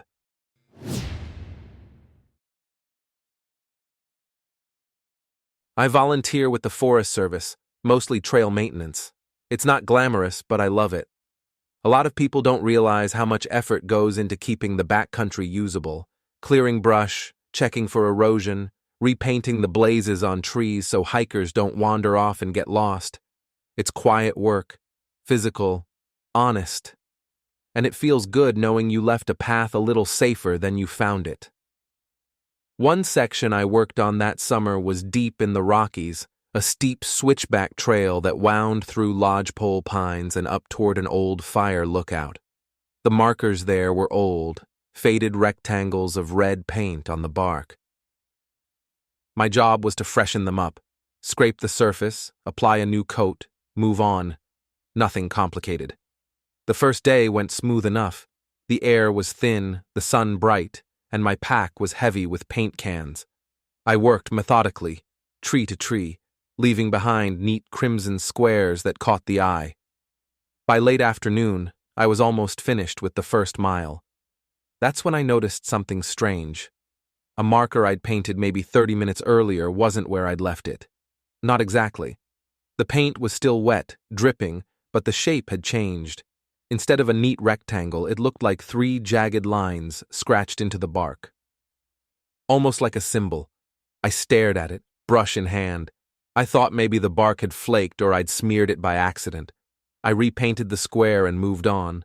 But an hour later, when I circled back toward camp, the same blaze had changed again. The paint was fresh, shining in the low sun, but the shape was different, longer, curved, almost like an arrow pointing off trail. I stopped dead. There was no way the paint could have dried and been altered in less than an hour. No one else was up there with me. I would have heard them. And yet the mark was undeniably different. I forced myself to laugh. "Weird," I muttered. "Maybe I'm just tired." I decided to repaint it once more in the morning, when the light was better. That night, I set up camp near the ridge. The forest was too quiet, the way it sometimes gets when storms are brewing. No crickets, no owls, just the wind threading through pine needles. I cooked noodles on my little stove, wrote a quick log entry, and tried to ignore how uneasy I felt. At some point after midnight, I woke to the sound of dripping, slow, steady. I thought it was rain at first, but when I unzipped the tent flap, the sky was clear, stars blazing. The sound was coming from the trees. My lamp caught the trail markers, glowing wet red in the dark, every single one of them. Paint glistening, dripping down the bark, though I hadn't touched them since the afternoon. And worse, they weren't rectangles anymore. Each blaze had twisted into the same symbol, a crude spiral with a line through the center. My stomach dropped. I stumbled back into the tent, zipped it shut, and sat with the lamp burning, listening to the drip, drip, drip. By dawn, the paint was dry again. Neat rectangles, just as I'd left them. My brush and cans sat where I'd stored them, undisturbed. But when I leaned close, I realized the paint wasn't exactly the same shade. It wasn't the bright red from my can. It was darker, thicker, almost brown. And when I touched it with my finger, it was tacky. Not paint at all, but blood. The moment I realized the marker wasn't paint, my stomach flipped. I rubbed the smear between my fingers, half hoping I was wrong, but it clung sticky and dark. Even after I wiped it on my pants, the smell lingered, coppery, unmistakable. Blood. I tried to rationalize. Maybe some animal had injured itself near the blaze. Maybe a hunter had marked the trees as a prank. My brain scrambled for any explanation that wasn't the obvious one, but none of them fit. I had painted those marks myself. I knew the shade, the texture, the way it dried. This wasn't it. I told myself I'd hike down early, report it, let the Forest Service sort it out. But first, duty kicked in. I needed to finish the section, if only to distract myself. That's what trail work is: monotony, routine, one step at a time. So I scraped another trunk, dipped the brush, painted a neat red square. Normal, mundane. My hands steadied as I fell back into rhythm. The forest even started to sound alive again. Birds calling, wind rising, chipmunks skittering. For a moment, I almost believed the night had been a bad dream. Then I saw it. 3 trees ahead. The next blaze was already wrong. The paint hadn't dried yet, but the shape was no longer a square. It was the same spiral, line through the center. My brush slipped from my hand. I hadn't even walked 20 feet, and already the mark had changed. The paint can in my pack rattled like something inside was moving, though I hadn't touched it. I backed away, whispering, "Nope, no.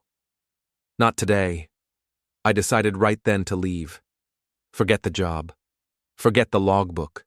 The mountain could keep its secrets. But the trail wouldn't let me. Every direction I turned, new markers stared back. Not rectangles, symbols, dozens of them, spiraling across trunks in every direction. I couldn't remember painting that many, and yet the whole forest seemed branded, bleeding. The wind rose into a low howl. Branches clawed overhead. I pushed forward fast, boots pounding the dirt, following what I thought was the main path. But the markers twisted me around. One pointed uphill, the next sideways, the next back the way I'd come. It felt deliberate, like something was guiding me deeper. By late afternoon, my compass spun uselessly, and the sky had turned gray with storm clouds. I hadn't eaten. My canteen was nearly empty. My nerves frayed with every step. That's when I noticed the smell. It wasn't just blood anymore. It was rot, thick, clinging, like something dead had been baking in the sun for days. My stomach heaved, bile stinging my throat. The stench grew stronger with each marker I passed, until finally I saw it. A deer carcass, nailed upright to a tree. Its body sagged, ribs jutting out, head hanging low. Blood dripped from its hooves, tracing the spiral symbol down the trunk. I stumbled back, choking, tears burning my eyes. The wind died instantly. The forest went still, silent, as if holding its breath. Then, from somewhere deeper in the pines, I heard footsteps, slow, deliberate. Not an animal, too heavy, too careful. "Hello?" I called, hating myself for it. My voice barely carried. The footsteps paused, then came 3 sharp knocks against a tree, deliberate, almost like someone was answering me. I spun in a circle, paint can still rattling in my pack. Every blaze around me gleamed fresh and wet, though I hadn't touched them in hours. And as I wiped sweat from my eyes, I realized each spiral now contained something new. Letters, jagged and crude, spelling out my name on every tree. Seeing my name twisted into the spirals snapped something inside me. I staggered back, gasping, heart pounding like a drum. Dozens of trees, every trunk screaming my name in blood. The forest wasn't warning me, it was claiming me. The footsteps came again, slow, heavy, measured. Whoever or whatever it was didn't bother hiding. The sound echoed off the pines, closing in from behind. I yanked the paint can from my pack, hoping to prove I wasn't losing my mind. I pried off the lid, expecting the sharp smell of latex. Instead, the stench of iron and rot hit me full in the face. The can wasn't filled with paint at all. It was blood, thick, dark, and fresh. I gagged and dropped it. The liquid spilled across the dirt, too red, too warm. It pooled and spread, tracing lines that connected to the spirals around me until the entire trail seemed to pulse like a living vein. The footsteps stopped. I spun, gripping my brush like a weapon, though I knew it was useless. A figure stood between the trees. Tall, thin, its face hidden in shadow, but its hands dripped wet, leaving streaks on the bark as it touched each tree it passed. Wherever it touched, the symbols brightened, glowing faintly even in the gray light. I stumbled backward. My compass was dead, my map meaningless. The only path was the one it marked. Something inside me hardened then. I'd grown up with rangers, with old-timers who told stories of mountain spirits that tested men. Some said if you ran, you never came back. If you fought, you might. I raised the brush. My voice cracked, but I forced the words out. You don't own my name. The figure paused. The spirals on the trees shimmered, flickering like dying flames. For the first time since it began, the forest seemed to hesitate. I dipped the brush into the blood pooling at my feet and smeared a new mark on the nearest tree, a line through the spiral, my own symbol, not its. The forest shuddered. Wind slammed through the pines, howling like a scream. The figure staggered, its outline blurring, melting into smoke. I painted again, faster, slashing through the spirals, breaking their pattern. Each stroke made the symbols duller, weaker, until they bled into nothing. By the time I ran out of blood, the figure was gone. The forest was still again. The stench faded, replaced by the clean resin scent of pine. I collapsed on the dirt, shaking, lungs burning. For a long time, I didn't move. I expected the footsteps to return, the whispers to start again. But all I heard was wind and the distant call of a raven. By sunset, I staggered back to the ridge where my tent waited. The trail behind me looked normal. Plain red rectangles, neat and harmless. My brush was stained dark, though, no matter how much I scrubbed. When I returned the following week with other volunteers, the markers were still intact. No spirals, no blood, nothing. I said nothing either. Just painted fresh squares, logged my hours, and kept my eyes down. But I carry the brush with me now, not as a tool, but as a weapon, because the forest wanted my name, and I gave it a mark instead. It hasn't tried to claim me again, but I know one day it will.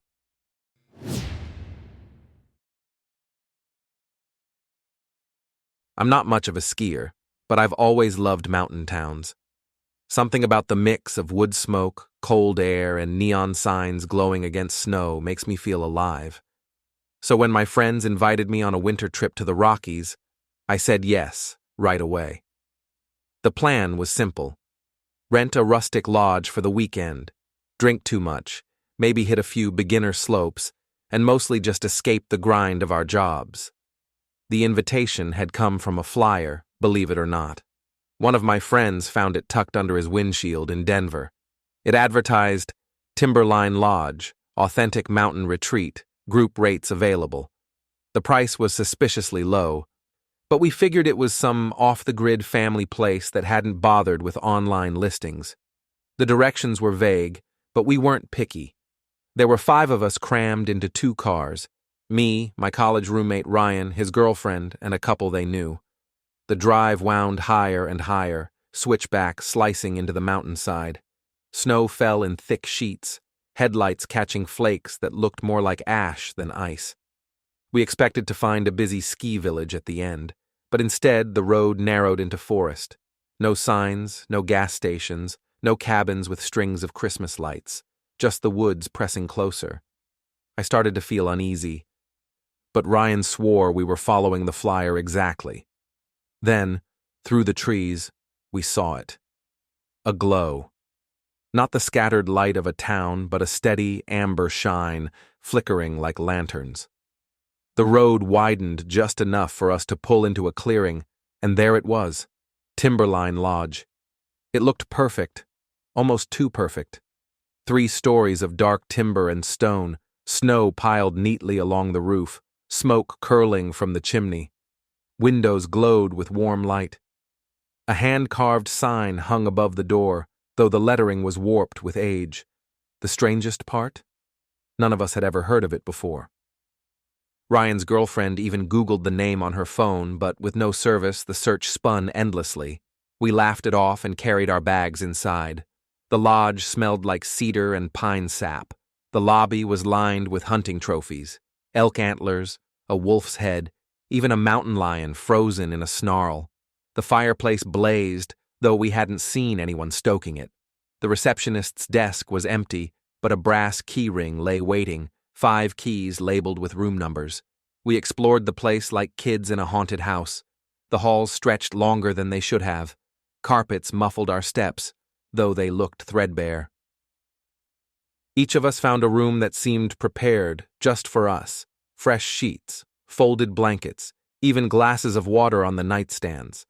That night, after too much whiskey, we sat around the fireplace telling stories.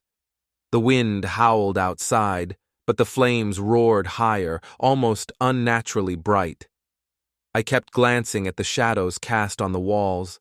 They didn't quite line up with our movements. When I finally stumbled upstairs, I noticed something that sobered me fast. The hallway seemed longer than before. I passed 5 doors, then 10, then 20. None of them had numbers. My key felt hot in my palm. I stopped, disoriented, and turned back, only to find the staircase gone. Just an endless corridor stretching into darkness. I whispered Ryan's name, but the sound fell flat, swallowed by the carpet. That's when I saw a figure at the far end of the hall. It looked like me. And as it started walking toward me, I realized the Timberline Lodge hadn't welcomed us. It had copied us. I stood frozen, watching the figure at the far end of the hallway. Its stride was slow, deliberate, and even in the dim glow of the sconces, I could tell its face was mine. Not just a resemblance, me. Same jacket, same hair, even the tired lines under the eyes. I squeezed the brass key in my hand until it dug into my palm. My mind scrambled for explanations. A mirror? A trick of the whiskey? But it moved differently, like a puppet imitating its master a beat too late. I bolted. My boots pounded on the carpet as I sprinted past door after door, none of them numbered, none of them familiar. I didn't look back until I reached what I thought must have been the staircase. But there was nothing. Just more hallway. My breath came sharp in the cold air. The lodge shouldn't have been cold. Every fireplace we'd passed was roaring, but frost clung to the corners of the frames, and my exhale came out in clouds. I yanked open one of the doors, desperate for an exit. Inside was a bedroom, identical to mine, same quilt, same nightstand, even the glass of water still rippling as though something had just set it down. I slammed the door shut. "Ryan!" I yelled, voice cracking down the corridor. No answer, just the steady echo of footsteps behind me. My footsteps, but heavier, slower. Panic clawed up my throat. I tried another door, and another. Each one led to the same room, same quilt, same glass, same bed. Every time the glass was fuller, as though it were being refilled. By the 4th door, the bed wasn't empty anymore. Someone lay beneath the quilt. Face turned toward the wall. Their breathing was ragged, shallow. I stepped closer despite myself, hand shaking as I pulled the quilt back. It was me. My face, pale and drawn, eyes half open but unseeing. My chest rose and fell with faint, uneven breaths. The glass on the nightstand trembled in rhythm, as if every exhale shook the room. I stumbled back, hitting the wall. My double's eyes flicked toward me for just a second, then closed again. The quilt folded itself back into place. I ran, no plan, no direction. The hallway warped, twisting left, then right, with no windows, no landmarks. Just sconces casting light too dim to see the ceiling. My watch said it was 2 a.m., then 3, then 4 within minutes. Time meant nothing. At some point, I collapsed against the wall, chest heaving. That's when I heard voices. Laughter, faint at first, then clearer. My friends. Ryan, his girlfriend, the couple. They were shouting, drinking, singing. Relief hit me like oxygen. I followed the sound until I found a door slightly ajar. Light spilled through the crack, warm and golden. I pushed it open. The common room. The fireplace roared, my friends sprawled across couches with bottles in hand. They didn't notice me at first. They were laughing too hard, as if at a joke only they understood. Then Ryan looked up. His grin froze me in place. Because it wasn't my Ryan. His eyes were wrong, flat, glassy, like a doll's. And when he opened his mouth, the voice that came out wasn't his either. It was mine. Word for word, my panicked shout from minutes before. Ryan! And as all four of them turned toward me, every single mouth opened at once, spilling out my own voice in perfect unison. The sound of my own voice echoing from four mouths at once almost broke me. Ryan, his girlfriend, the couple. They all leaned forward from the couches, lips stretching wide, repeating my panic in perfect rhythm. The fire roared higher, shadows swallowing the walls until the room looked like it was bending in on itself.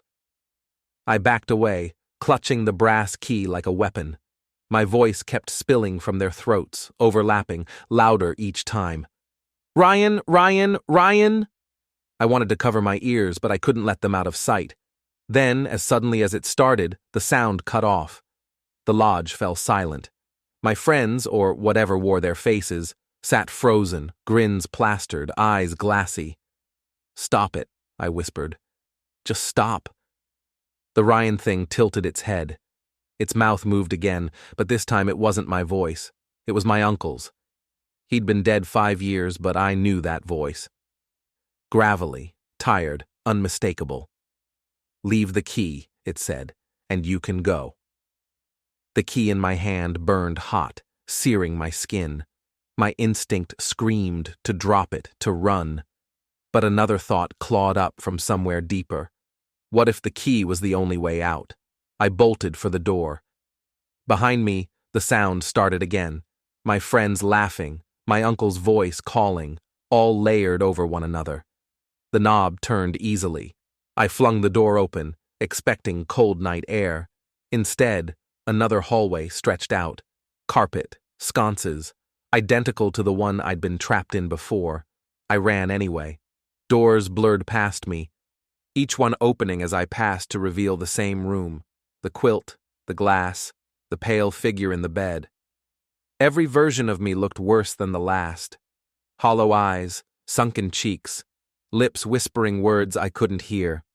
My lungs burned, my vision blurred. The hall didn't end. And then suddenly, it did. I stumbled into snow. The lodge was gone. No timber, no stone, no glowing windows. Just a clearing surrounded by pines, my friends' cars buried under fresh drifts. The sky was pale with dawn. For a moment, I thought I'd escaped. I even laughed, breath clouding in the freezing air. But the brass key was still in my hand, cool now, heavy as lead. Its number tag had changed. No longer Room 5. Just one word, scratched deep into the brass, return. I staggered to the cars, shaking Ryan awake in the driver's seat. His face was pale, his eyes bloodshot, but he was alive. The others, too, stiff with cold, but breathing. None of them remembered the lodge. They swore we'd pulled over during the snowstorm and slept it off. When I tried to describe what I'd seen, the endless halls, the doubles, the voices, they looked at me like I'd lost my mind. Ryan laughed it off. You and your dreams, man. But later, as we dug out the tires, I saw something that froze me. Ryan dropped his car keys in the snow. I bent to pick them up. For just a second, I swear his reflection stared back at me from the metal, except it wasn't doing what Ryan was doing. It was smiling, even though he wasn't. I still have the brass key from the lodge. No matter how many times I try to throw it away, it ends up back in my pocket. And sometimes, when I wake in the middle of the night, I hear faint laughter in the hallway outside my apartment. So maybe the Timberline Lodge never existed? Or maybe it's waiting for me to return, because I never really left.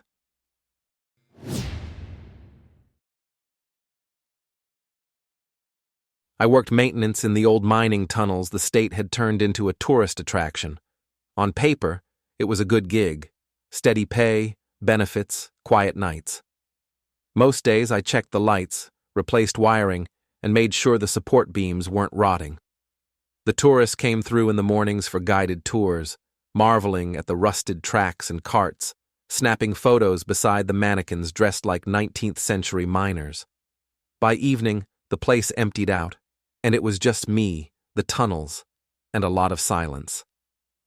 The mine was supposed to be safe, reinforced, tested, every board of timber stamped and logged. But no amount of paperwork changes the fact you're standing inside a mountain, surrounded by millions of tons of rock that doesn't care if you make it home. Every creak of wood made me glance up.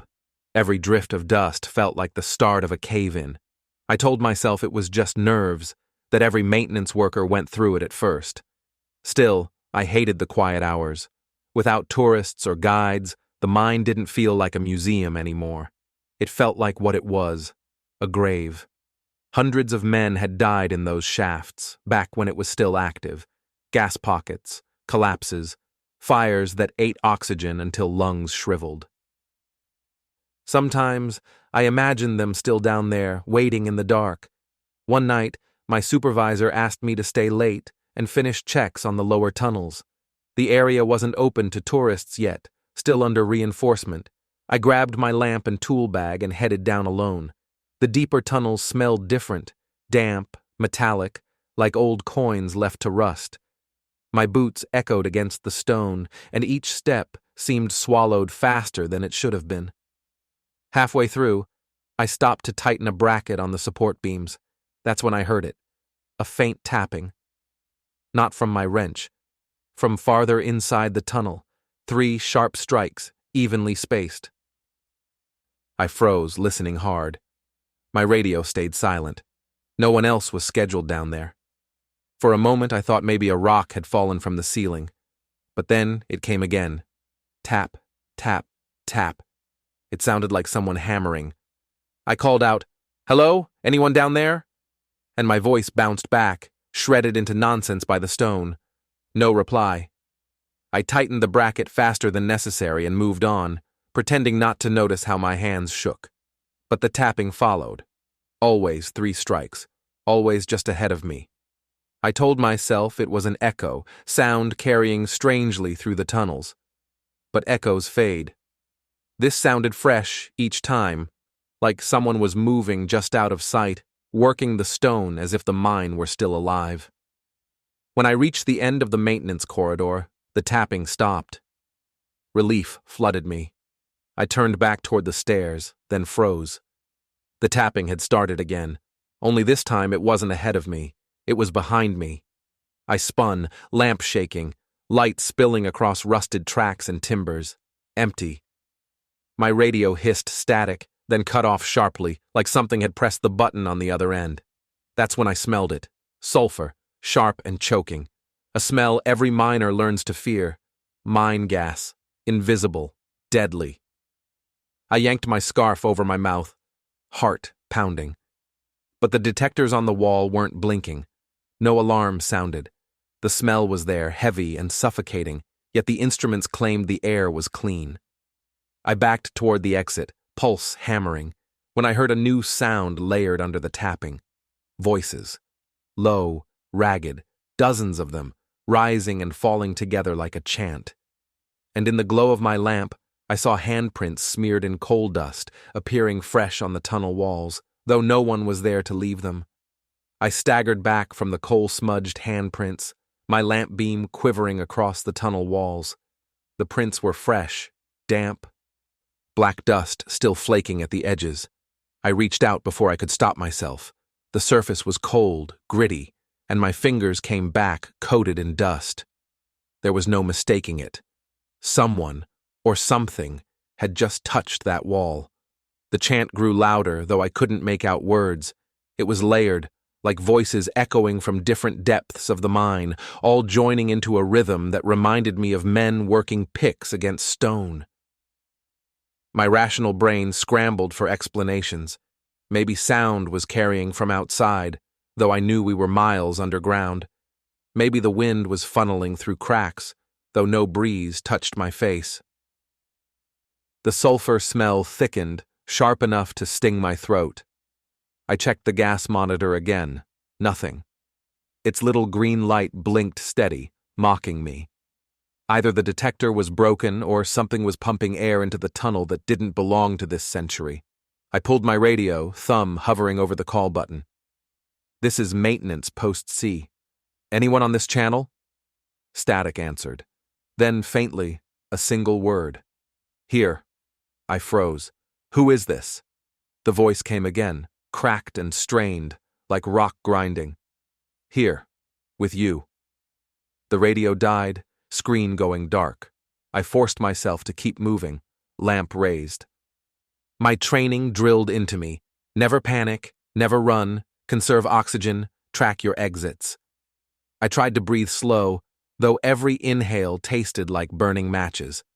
My boots crunched over gravel, the sound too loud in the unnatural quiet between chants. The tapping returned. This time, closer. Tap, tap, tap. It echoed directly above me. I swung the lamp upward. The beam caught the ceiling timbers, blackened, cracked, and for a heartbeat I swore I saw a face staring down through the gaps. Hollow eyes, skin streaked with soot. Then dust sifted down and the image vanished. I hurried forward, sweat dripping into my eyes. My path forked at an old junction. To the left, the reinforced tourist path with installed lights.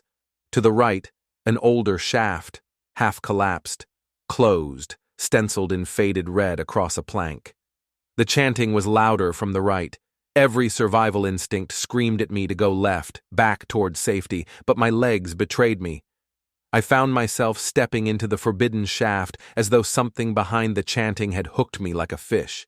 The tunnel narrowed fast. My shoulders brushed rock on both sides.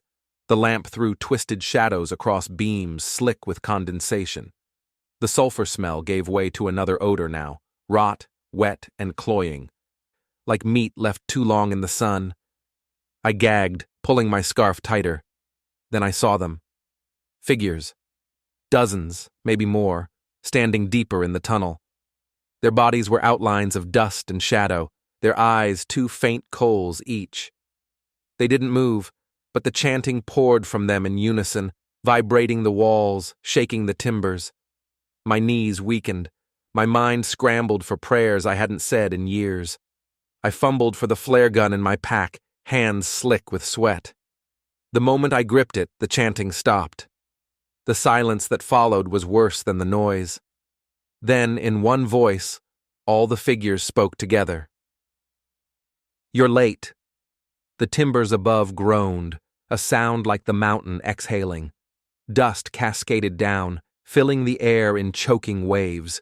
I raised the lamp, coughing hard, eyes burning, and saw that the figures were gone. Only the coal handprints remained, fresh and black, now covering every wall around me. And as the dust settled, I realized the handprints weren't random. They spelled out my name, letter by letter, down the tunnel wall. Seeing my name smeared across the tunnel walls in coal dust stopped me cold. Each letter was jagged, uneven, like it had been carved by broken nails instead of fingers. The lamp in my hand flickered. Shadows crawling over the writing, making it look like the walls themselves were breathing. I forced myself to turn back toward the reinforced path. Survival training drilled into me. Always know your exit. Always trust the marked route.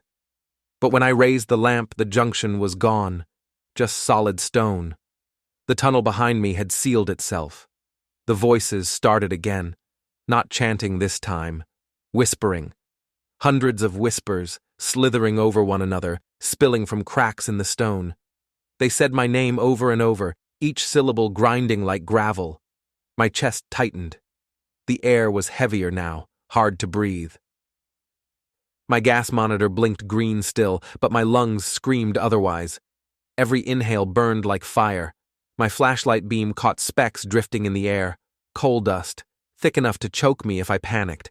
I staggered forward, deeper into the shaft. My boots splashed into water I hadn't seen before, a shallow stream trickling across the floor. The sound of it gurgling blended with the whispers until I couldn't tell where one ended and the other began. That's when I heard the hammering again. Tap, tap, tap. Louder this time and close. The figures returned, stepping out of the shadows ahead. Dozens of them, maybe hundreds, lining the walls. Their forms were skeletal, their skin coated in soot, their eyes hollow sockets filled with embers. Each one carried an invisible pickaxe, swinging in perfect rhythm with the tapping. I raised my flare gun, shaking. "Stay back!" My voice cracked, echoing weakly off the stone. One of them stepped forward. His face was clearer than the others. I could see the grooves of his beard, the streaks of soot across his cheeks. He looked like the photographs in the mines museum, one of the miners killed in the 1890 collapse. His jaw opened, coal dust spilling out, and his words scraped through the dark. "You were warned." The tapping swelled into thunder. The ground trembled. Beams groaned, nails squealing as they ripped from the ceiling. Dust fell in sheets, coating my skin. I fired the flare. Red light burst into the tunnel, searing shadows. For a heartbeat, the figures vanished. But the flare didn't burn long, just seconds. When it died, they were closer. My lungs burned. My knees buckled.